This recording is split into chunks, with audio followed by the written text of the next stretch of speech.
Саламатсызбы, эжеке, кандайсыз? Денсаулыктарыңыз жакшыбы? 2021 жаңы жылыңыз менен куттуктайм чын жүрөктөн. Иштериңизге ийгилик каалайбыз. Мына бизде ушу Алай районунун Гүлчө айылынын жалаң ушу квартирада жашаган келиндер өзүбүзчө ушу Айнур эжени көтөрүп чыккан экенсиздер. Кудай кааласа Айнур эже айтканда эле биз сүйүнүп ошо топтолуп келдик. Чындыгында Алай районунун Гүлчө айылында квартирада отургандар жакыр үй бүлөлөр аябай көп. Биздеги окшогон жакыр үй бүлөлөрдүн сөзүн уккан эч ким жок. Мына бизге ошо сизге кайрылып атканыбыздын себеби ошол. Мен мисалы үчүн Жакыпова Нуржайнамын.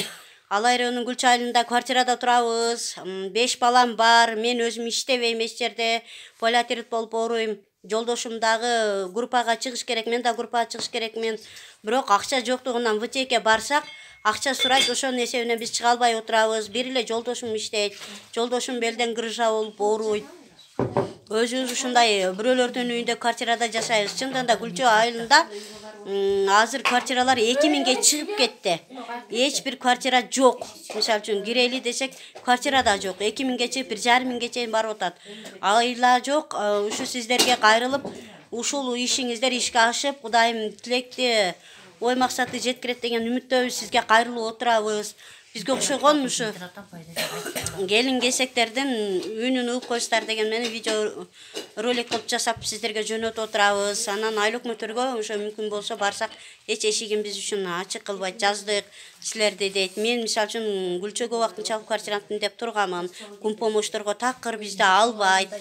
Анан кийин эми кыскасы сизден жардам ушу үй жагынан жардам берип калса деген үмүттөбүз бардыгыбыз ошол. Саламатсыздарбы? Бүгүнкү жакшы жаңы жылыңыздар менен биз мына Элет коомунда Айнур деген эже келип бизди чогултуп отурат. Биз ушул жакыр үй бүлөлөрүбүз баарыбыз.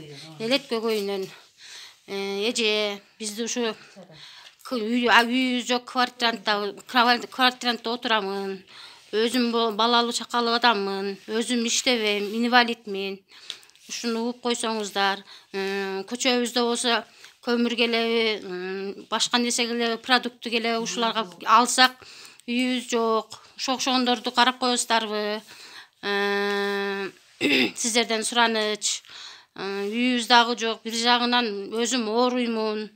Күйөөм менен ажырашып кеткенмин. Балдарым менен жашайм.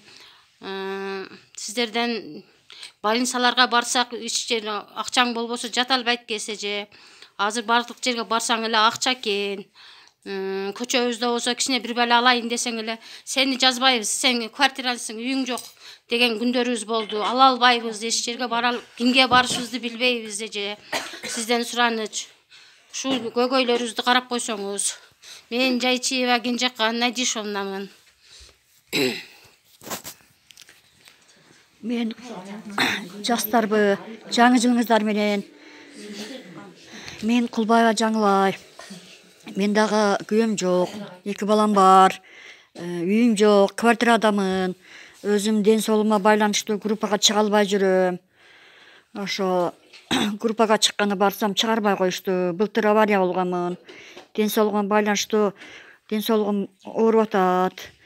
Ошо акча жагынан да кыйналабыз. Продукттан болсо карыз алып жейбиз.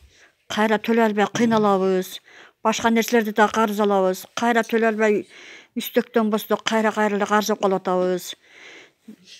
Ишибиз жок. Жашоо кыйынчылык болуп атат. Ошол. Үйүм жок, жерим жок. Күйөөм дагы жок.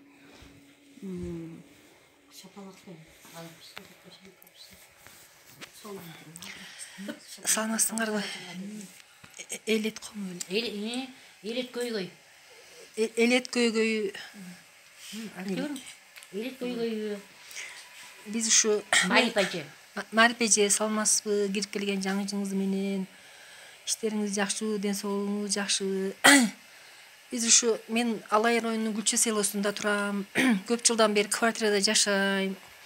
Жашоо шартым оор. Өзүм садикте иштейм, бирок пенсия чыкканга дагы стажым аз болуп чыга албай жатам. Өзү 64-жылкымын, 56 жашка чыктым. эми эптеп иштеп жатам, ошол үй жайым жок. 2004-жылкы группада инвалид балам бар эле, экинчи группада. Ал балам дагы 9 жашында өтүп кетти. Азыр 2000-жылкы балам бар, 11-чи класс бүтүп, өзү да группада эле. 2-жылкы балам азыр группада болгонуна карабай ушу үй жок үчүн ушу Москвага иштегени кетти.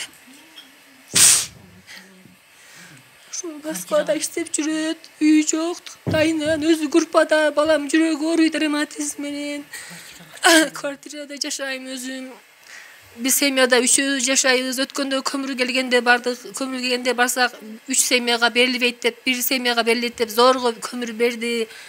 Ишенсеңиздер, көмүрдүн ар дайым жылда алабыз, майдасын алабыз. Бизге чоң көмүр тийбейт. Мына келиндер дагы көз менен көрүп турушат, бардыгы билет. Ар дайым майда көмүрдү бизге беришет. Чоңдорун